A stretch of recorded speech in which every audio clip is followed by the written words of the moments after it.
بسم اللہ الرحمن الرحیم۔ السلام علیکم پیارے دوستو، آج کی اس ویڈیو میں ہم حضرت یونس علیہ السلام کا تذکرہ کریں گے، تو ویڈیو میں ہمارے ساتھ اینڈ تک لازمی بنے رہیے گا۔ دوستو، حضرت یونس علیہ السلام اللہ تعالیٰ کے بھیجے ہوئے رسولوں میں سے ایک رسول تھے۔ اللہ تعالیٰ نے آپ علیہ السلام کا قرآن مجید میں 6 صورتوں میں ذکر خیر فرمایا ہے، اور ایک پوری سورہ یونس آپ علیہ السلام کے نام سے نازل فرمائی ہے۔ دوستوں، حدیث رسول اکرم صلی اللہ علیہ وآلہ وسلم ہے، کوئی یوں نہ کہے کہ میں یونس بن متی سے بہتر ہوں۔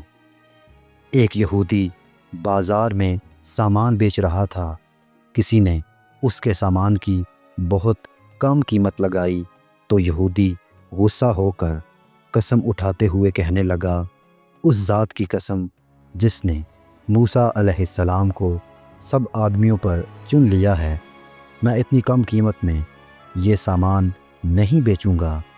ایک انصاری نے یہ جملہ سنتے ہی اسے ایک تماچا رسید کرتے ہوئے کہا کہ ابھی تو اللہ کے رسول محمد صلی اللہ علیہ وآلہ وسلم ہم میں موجود ہیں اور تم حضرت موسیٰ علیہ السلام کا ذکر کر رہے ہو۔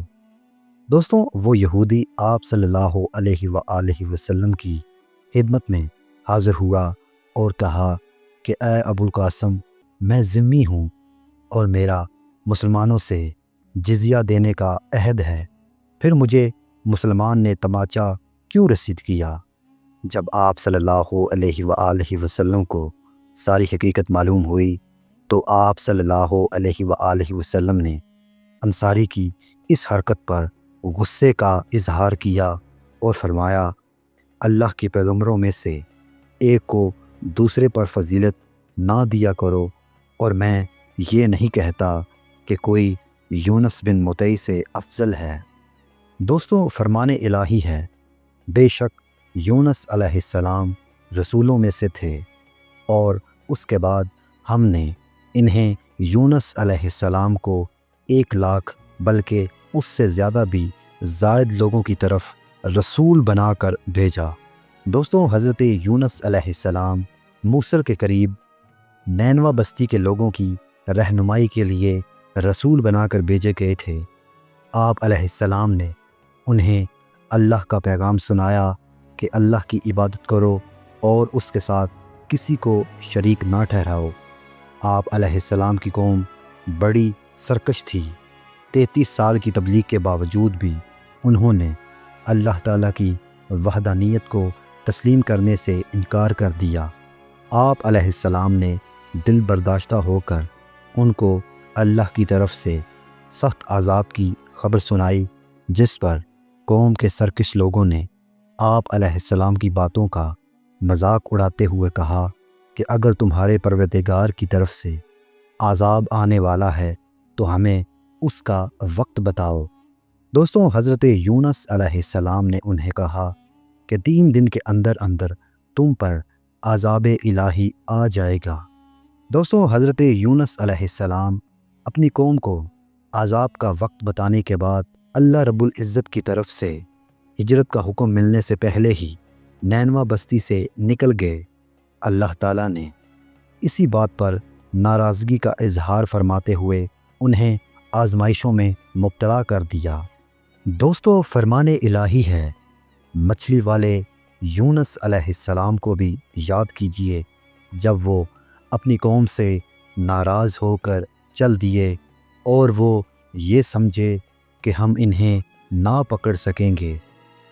جب حضرت یونس علیہ السلام اپنی قوم کو عذاب الہی کی خبر سنا کر وہاں سے چل پڑے تو آپ علیہ السلام کے جانے کے تیسرے دن چاروں طرف سے عذاب الہی کے آثار نظر آنے لگے۔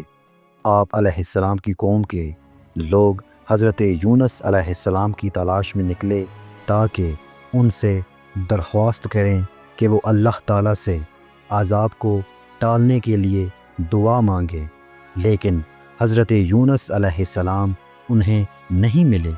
قوم کو یقین ہو گیا کہ اب اللہ تعالیٰ کا عذاب ضرور نازل ہوگا، لہٰذا انہوں نے فوراً اپنے نبی کے ساتھ بدسلوکی پر ندامت کا اظہار کیا، پھٹے پرانے کپڑے پہن لیے، جانوروں کے بچوں کو ان کی ماؤں سے الگ کر دیا۔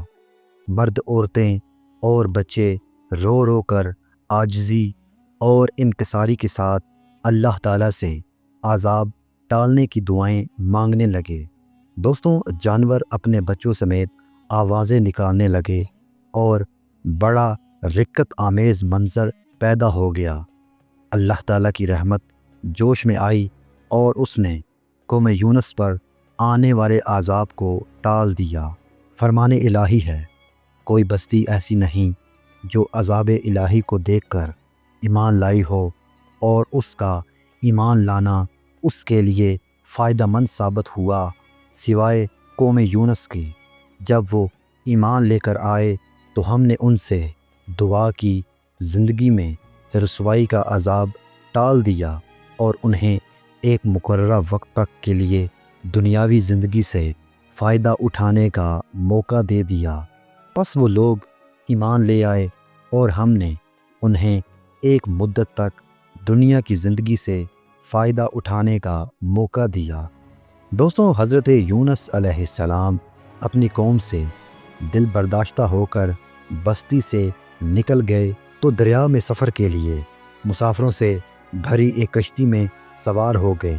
جب کشتی دریا کے درمیان پہنچی تو ڈگمگانے لگی اور قریب تھا کہ وہ ڈوب جائے۔ دوستو، ملاح نے کہا کہ کوئی ایسا مسافر کشتی میں سوار ہے جو اپنے مالک سے بھاگ کر آیا ہے، جب تک وہ کشتی سے نہیں نکلے گا کشتی کنارے پر نہیں پہنچ سکے گی۔ کشتی میں سوار افراد میں سے کوئی بھی اپنے آپ کو مالک سے بھاگنے والا تصور نہیں کر رہا۔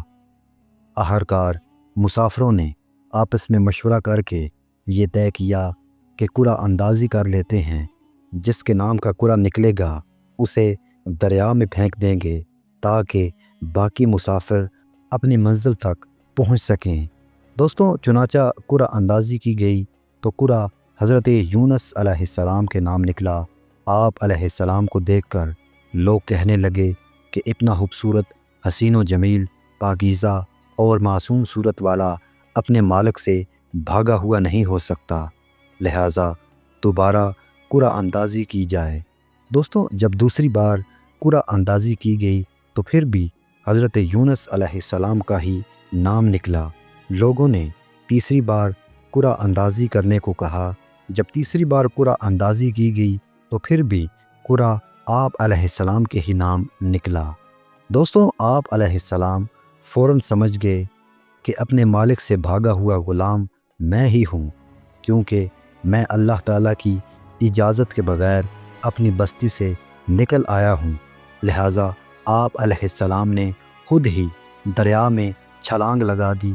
جیسے ہی آپ علیہ السلام نے دریا میں چھلانگ لگائی تو اللہ تعالیٰ نے دریا کی ایک بڑی مچھلی کو حکم دیا کہ اپنا منہ کھول کر انہیں اس طرح نگل لو کہ ان کے گوشت اور ہڈیوں کو ذرا بھی نقصان نہ پہنچے۔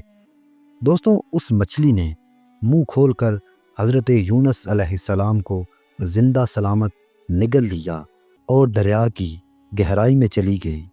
فرمان الہی ہے، یاد کرو جب وہ یونس علیہ السلام بھاگ کر ایک بھری ہوئی کشتی میں پہنچے، پھر قرعہ اندازی ہوئی تو وہ یونس علیہ السلام مغلوب ہو گئے۔ آخرکار ایک مچھلی نے انہیں نگل لیا۔ اس وقت وہ اپنے کیے پر بڑے شرمسار ہوئے۔ دوستوں، حضرت یونس علیہ السلام جب مچھلی کے پیٹ میں پہنچ گئے اور وہاں اپنے آپ کو زندہ محسوس کیا تو اپنی غلطی کا اعتراف کرتے ہوئے اللہ کے حضور گڑ گڑاتے ہوئے اللہ کی خوب تسبیحات بیان کیں۔ جب آپ علیہ السلام نے اللہ تعالیٰ کی تسبیح کے ساتھ دعا کے کلمات کہے تو اللہ عز و جل نے آپ علیہ السلام کی دعا کو فوراً قبول فرما کر آپ علیہ السلام کو غم سے نجات عطا فرمائی۔ دوستوں، اللہ تعالیٰ نے 40 دن کے بعد مچھلی کو حکم دیا کہ دریا کے کنارے جا کر انہیں اپنے پیٹ سے باہر اگل دو۔ مچھلی نے اللہ تعالیٰ کے حکم کی تعمیل کرتے ہوئے آپ علیہ السلام کو باہر اگل دیا۔ اللہ تعالیٰ نے وہاں آپ علیہ السلام پر کدو کی بیل اگا دی۔ آپ علیہ السلام مچھلی کے پیٹ میں رہنے کی وجہ سے بہت زیادہ کمزور ہو چکے تھے اور آپ علیہ السلام کا جسم نرم پلپلا ہو گیا تھا۔ دوستوں، اسی حالت میں اگر آپ پر ایک مکھی بھی بیٹھ جاتی تو آپ علیہ السلام اس کتاب نہ لا سکتے تھے۔ کدو کی بیل کے پتے چوڑے ہونے کی وجہ سے سایہ گھنا ہوتا ہے اور اس کے قریب مکھی نہیں آتی۔ اس کے ساتھ ساتھ آپ علیہ السلام کے لیے ایک دودھ دینے والی ہرنی کو پابند کر دیا جو صبح شام آپ علیہ السلام کو دودھ پلانے آیا کرتی تھی، یہاں تک کہ آپ بالکل تندرست ہو گئے اور جب واپس اپنی قوم کے پاس آئے تو دیکھا وہ مسلمان ہو چکے تھے۔ فرمان الہی ہے، پس اگر وہ اللہ کی پاکی بیان کرنے والوں میں سے نہ ہوتے تو لوگوں کے اٹھائے جانے کے دن قیامت تک اس مچھلی کے پیٹ میں ہی رہتے۔ آخرکار ہم نے انہیں ایک چٹیل میدان میں ڈال دیا اور اس وقت وہ بیمار تھے اور ان پر سایہ کرنے کے لیے کدو کی بیل اگا دی۔